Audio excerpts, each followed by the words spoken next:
As you said, my name is Charles Bonaventure. I'm working with the ECHO as the agriculturalist. And today, we've just finished talking about the striga as a weed. I'm not talking about the Parthenium weed, which is also has similar characteristics like striga. I'm going to talk on the green manure cover crops. But before starting, I have to honor the presentation which I'm going to use is by Roland Bunch. Roland Bunch has worked in agriculture development for more than 42 years in more than 50 nations of Latin America, Africa, and Asia. He has done consultancies with the Food Foundation, Cornell University, care in the top non-government organization from Canada, Great Britain, the Netherlands, Germany, and Switzerland, as well as the government of Guatemala, Honduras, Swaziland, and Vietnam. And in 1982, he published the book, 2N of Corns, a guide to people-centered agricultural improvement, which has since been published in 10 languages and is an all-time best seller in the field of agricultural development. Apart from that, starting in 1983, Roland began investigating the use of plants that are particularly good at fertilizing the soil, which are now called green manure cover crops. And together with an independent group of agronomists in southern Brazil, he has spearheaded the efforts that has been successful, put the technology on the agenda of development organizations around the world. So Roland has also been nominated for the Global 500 Award, the end of the Hunger Prize of the President of the United States, and the World Food Prize. So I'm going to use his presentation. And if you heard yesterday, Erin was talking on the use and sharing of the ECHO community documents. ECHO is very rich in documents of agriculture which we normally share. And for that case, I'm encouraging you to use whatever material which are under ECHO, and to register, I think, is free. Erin mentioned it yesterday. And as I'm talking today, because you have the seeds in your package, I think there are some seeds which I'm going to mention, and you can see those as one of the packages in my presentation. So, green manure cover crops. Thank you, Neil, for covering this morning. He was talking on the conservation agriculture, and since yesterday, including Erin, he talked about the principles of conservation agriculture, and now I think most of us knows about the principles. So I'm going to talk a bit of the Roland Bunch experience in restoring the soil. Maybe before starting, I have to tell you this.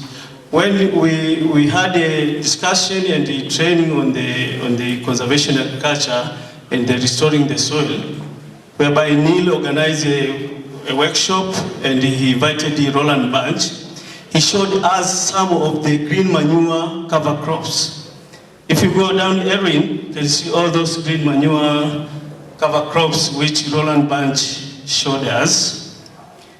And he showed us the foremost green manure cover crops. He showed the carnavalia, the white stuff, and he showed this is the carnavalia. If you see the center, those ones are the carnavalia. And he showed us also the black ones, the mucuna, or the velvet bean, and also the lap on the top.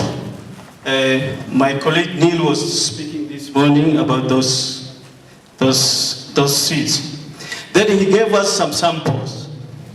I remember we took the samples, like these ones, and when we moved around, we went to Kigoma with Aaron Kinse for training on the agriculture, including conservation agriculture.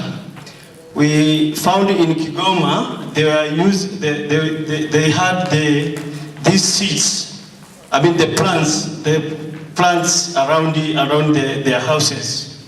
They have just learned yesterday the soil name. Maybe Kwanda, can you share the soil name and how it comes to you, please? Is what? They call it Mwinga Siafu. They call it Mwinga and Siafu. And why Mwinga Siafu? It's because even in Kigoma, they are using this one to protect, I mean, they grow around their houses to protect the snakes and the siafu, which they are red ants. I think they are red ants in English. But if you see their land is very fertile and they are not using what? Chemical fertilizer in Kigoma area, the area where we went. So we collected some seeds. Actually, we came with the 4 kilograms of Canavalia. And as I'm speaking now, there is a farmer from those 4 kilograms has more than 700 kilograms in Butiama. So what I'm trying to say, if you take also the seeds in your pack, go and try. I remember one farmer took about 14 seeds and she went to try it. And the other day, I mean, last time when we met, she came with the almost half a kilogram and said, okay, I'm returning back the seeds which you gave me. And the good thing with the seeds is to give. If you are envy and not sharing the seeds, you are like a devil. Sure. So save the seeds by giving to other people. So that is the message which I want to start with.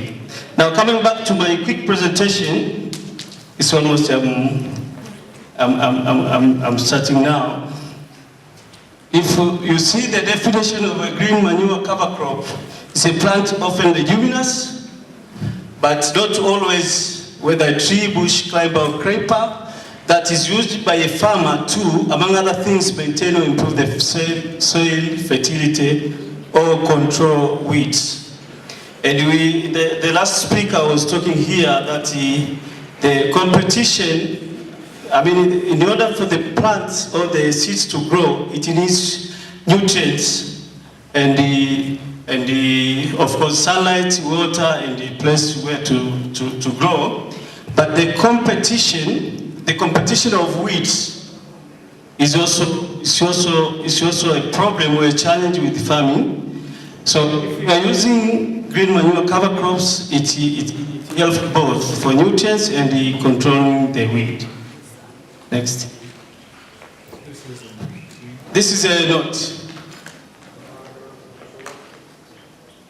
So what characteristics are we usually looking for green manure cover crops? The number one is vigorous growth. Usually a good green manure cover crops will produce 50 than or more of biomass per season. And you can see the picture. You can see the picture. Or if you go back, Edwin, on the top, the first 2-3 slides, you can see in a year or two or several years, when the soil is like this, here there is no organic matter. But if you see this field is prepared, and if we see the biomass there, the same field is 6 months later, and if we go further down, you can see, like this is a good example in Guatemala. You can see the two fields in 1973 and the 1978. This one quantify that the biomass increases as you add more or as you use more green manure cover crops. And sorry, I'm going up and down because of the PDF which the bunch used. But if we go down now, you see the plants we've been mentioned on the different types of of the seeds. I don't know if you have pulled out the seeds in your bag and see the black and white. Those, the mukuna is the black one. And this one, some of the people is itching, they call it upupu. And some people in the there's only lab. There's only lab? Okay. We'll show you, and if you join the Nani you will see them, or later you see there at Sophia. And these ones, they are this, like the white stuff, but they are black. And normally they are itching. So this is another green manure cover crop which I want to share. And if you are in the Neil presentation, we've seen the advantage of the cover crop, which I will not describe further. So that's the introduction of the green manure cover crop. And if we go to see other alternatives of the manure or the fertilizers, there are some alternatives of fertilizing the soil or land. The first one is the alternative is purchasing inputs, which we are not going to discuss. And the second one is the compost, which is very important. You see, compost, we are using compost, and I know most of the farmers, they do like compost, so they use compost. And in the presentation of Neil this morning, we have seen that some of the harvests, the residues are remaining in the soil or in the farm, and then they can make compost.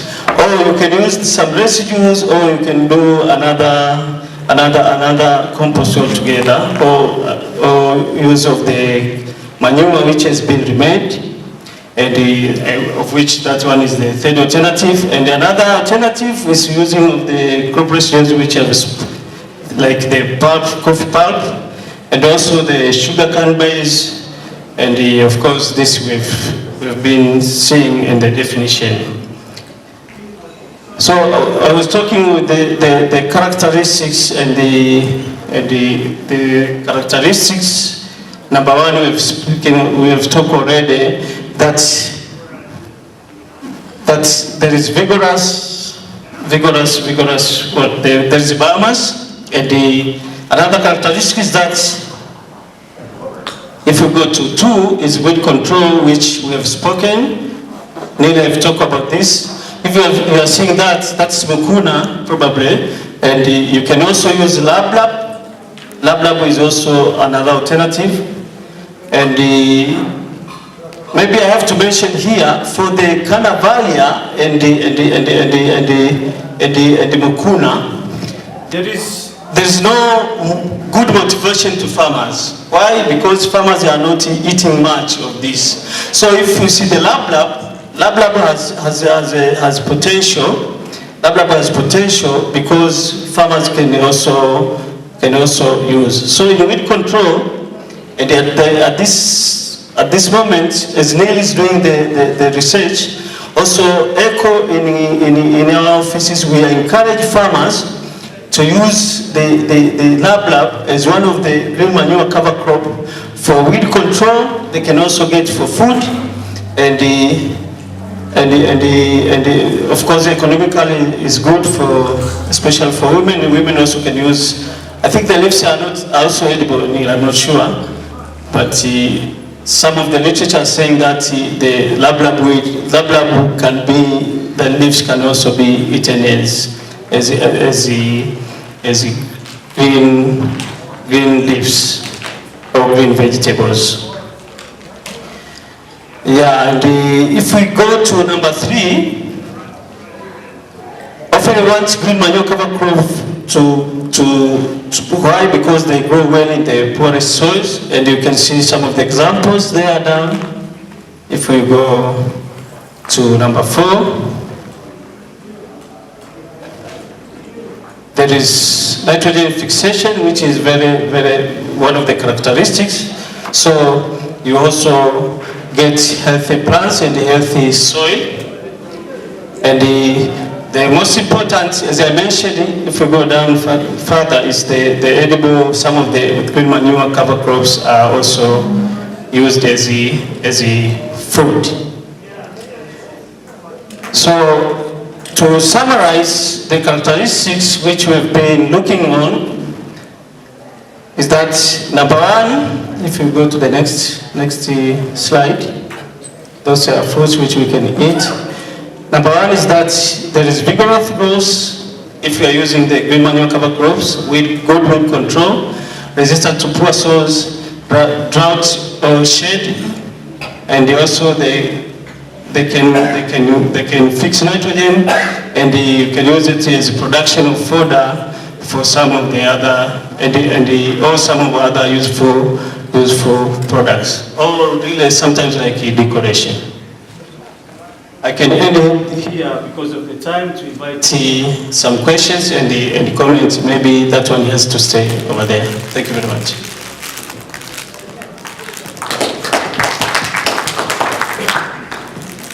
There's some couple of questions. Can I have a comments from, you want to comment, one please? Yeah, use this one. Thank you for the presentation. I was wanting to link with another initiative that I shortly... Can you repeat?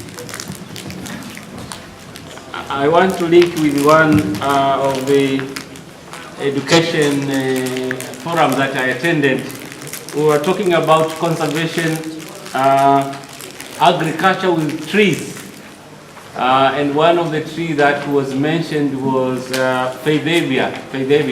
It has the capacity to improve the soil nutrient around the base where that tree is. And if you planted a crop under that tree, you get a better harvest. And now in your presentation, I don't know if you included that into your definition of a cover crop. I just wanted to be sure whether such a tree would be a cover crop. That's what I wanted to ask. I want to give to the floor also to share, then I can come up. Neil, do you want to, have you heard about the question? Can you recommend, can you respond? Yeah. Gaspar. I know what you're talking about. This works with Leucaena very well. That you have hedges of Leucaena, and in between the leaves of the Leucaena are fertilizing the land in between. But then it's, I think Erwin, he knows many more such plants. That is creating legumes. This is what you were talking about. If you will be able to visit the Nane, if you go to TPRI, they are demonstrating this as one of the trees on the ridges to control moles in the contours, and also they add manure. So I think there are some options for using trees as in the agroforest system.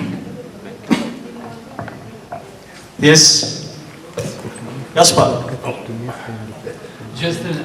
I have a question kind of for the group. First, just a little story. In the country of Belize, I tried for 5 years to use the mucuna to crowd out the imperata grass. Imperata? Yeah, the imperata that you showed in the picture there. Yeah. And in my mind was an experience in Africa, in northwest Uganda, where I saw this imperata, and the lady farmers would dig hours and hours to dig that imperata grass out of the soil so they could plant their crops, see? Anyway, I had a helper in Belize. At the end of 5 years, he told me, you know, Tom, what you should have done is plant some shade trees here. And in that case, in that place, this glitter city, it grows very well. He told me that the shade tree, in his experience, would work much better, planting the trees kind of close together, and leave it a few years to get rid of the imparator grass. So that's the story. Now I wonder if any of you in this room have that experience of getting rid of this imparator grass like that, with shading it out with some kind of tree. Okay, maybe nobody, but okay, that's a story. It's a story, but if you go down, maybe after this one, down kidogo, the mukuna which you are talking about is the velvet bean there, on top. Juu kidogo. He's talking about the mukuna. Yes. This one, this is the story which he was talking about. And I'm not sure, but what I can say or agree with you is that because if you see the mukuna, as Roland Manch mentioned, is probably the most popular green manure cover crop species around the world. And in Kigoma, some are itching. I remember when we came with the seeds and Erin said, please don't share these itching seeds. So we throw somewhere around the water source. I didn't tell you, I'm telling you now. So some children cannot go and play around the water source in my home area. My father has a certain land which is near the water source. So some are itching and some are not. But in Kigoma, you find them, they are burning, which is very bad because they are itching. And in some of the places, of course, sorry, I'm talking about the utilization, some of the utilization, because even the last presentation, some of the control is smoking the striker as part of the control, like marijuana. That is not a good control, but in some places they are taking this they pound after removing the outer coats, and some they burn and then remove the outer coat after soaking, and they pound and put it and boil it like coffee. After roasting, they roast the kernels. And some medical people are saying that this you can extract for anti-Parkinson. I'm not sure, I'm not a doctor person, but there are some information on that. Yeah. So there are several uses. Neil will talk you the story of the jack bean from the farmer which got some seeds from Echo. Please, Neil, Karim. Okay, so jack bean is definitely another high potential green manure cover crop. The disadvantage to jack bean is that you can't eat the seeds. Humans can't eat them, and livestock can't eat them. So in places where we can grow other crops like lablab, we would prefer that, and usually the farmers prefer that. But in places where you don't want livestock to eat, like we were discussing, then jack bean or canavalia is a good choice. Also, it is among the cover crops that we promote, probably the one that grows best in soils which are very, very depleted and acidic. So if you have a soil that won't grow anything else, oftentimes canavalia will still grow. When you say that it's common, that it doesn't spread so wide, you need to densely plant it, or? Yes, you need to plant it more densely than you do lablab or mukuna. It's also relatively low altitude, 1,500 meters and lower. At high altitudes, it doesn't grow as well. And it's very interesting, this story that you told about protecting the farm from snakes. I've heard that throughout East Africa. I've heard that from Uganda to Kenya, Tanzania. Everyone says that this will protect your farm from snakes, or your household from snakes.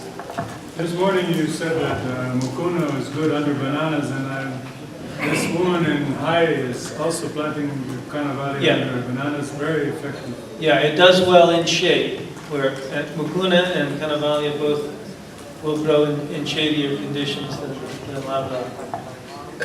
What makes it not being edible? I know I've eaten it, but... I used to eat the green pods, slice them and eat them, but recently Roland told me even that he's discouraging. There are anti-nutritional compounds in the beans that you should not eat. And it won't kill you quickly, but over time it causes health problems. I don't know specifically what those problems are. And the leaves also should not be eaten by livestock, although I do have people that tell me their goats will eat them. But in general, livestock don't like meat.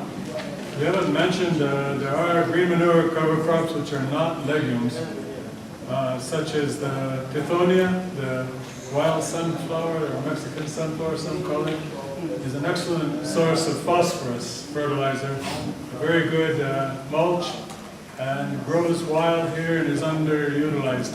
People don't realize what a good plant it is, although it is an invasive species, so perhaps they know something that they don't plant it readily. You have to control it. Having to, in the seed packets there is some Ethiopian mustard. Is this also a green manure? No, but I mean, in mixed agriculture, you're using such things where the seeds are cheap and it grows fast as green manure, as mulch. It's probably too valuable as a human food to use it. Yeah, if you have little, but if you have too much. It's a good comment, that one. So next time maybe we can have Christopher also in the book of other green manure cover crops. And they really talk about the sunflower, wild sunflower, which is Tithonia, say? Tithonia, which is Alizeti pori. There is a hand there. Okay, thank you. Davis from ICT Mara, maybe share an experience on the green manure cover crops, because we have done some districts in Mara region.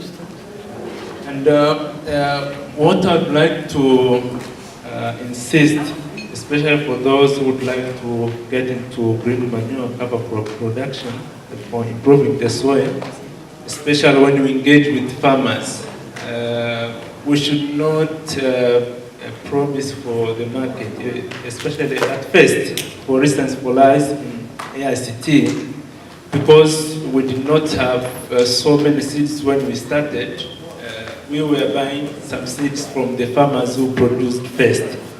And that came to cost us later because they were demanding from the markets. So our main emphasis should be on soil improving. We should not be centered on the markets when we get into farmers, or when we advise farmers to use the green manure cover crops. Our main focus should be on improving soil, not the other things. Other things will come later, but let us put much emphasis on improving the soil. That's our experience. And this, it costed us in Tarime, they produced so many canavaria, and they were demanding for the markets. So emphasis on improving soil. Thank you for that comment. Actually, partially I agree, but partially on the other side, I'm seeing that is our role. When you are advocating something good, it's also our role to look for the markets for our farmers. We need to see how we can serve these farmers. Otherwise, I'm not saying we are denying them, but we have to, because it's if you are coming to Arusha, come with those seeds, for example, and you try to look for the market. And in that case, we can help these farmers of ours. So I'm partly agreeing, I'm not agreeing totally. That's why when the farmers are calling, we have seeds, we are looking the way of how to try to help them. Go for these plantation farms like sugarcane farms, the big farms. There is some cashew nut projects. There are some farmers who are growing the crops like banana, whatever, or and try to motivate them to use. Like the other one who I said, he has 700 kilogram. At this time, he's now growing on 8 acres so that he can get more while looking for market. So I partly agree with you, but we need to also to focus on helping these farmers. And one day we received an ECHO request for 4 tons of Canavaya seed. Of course we didn't have it. Yeah. And you know, had we had it, we would have frustrated many farmers until we found a market for it. Yeah. So it's serendipity. How do you respond to the sudden demand? It's difficult. Asante sana, but pole sana, but push for the market. Thank you very much. Thank you for this interaction.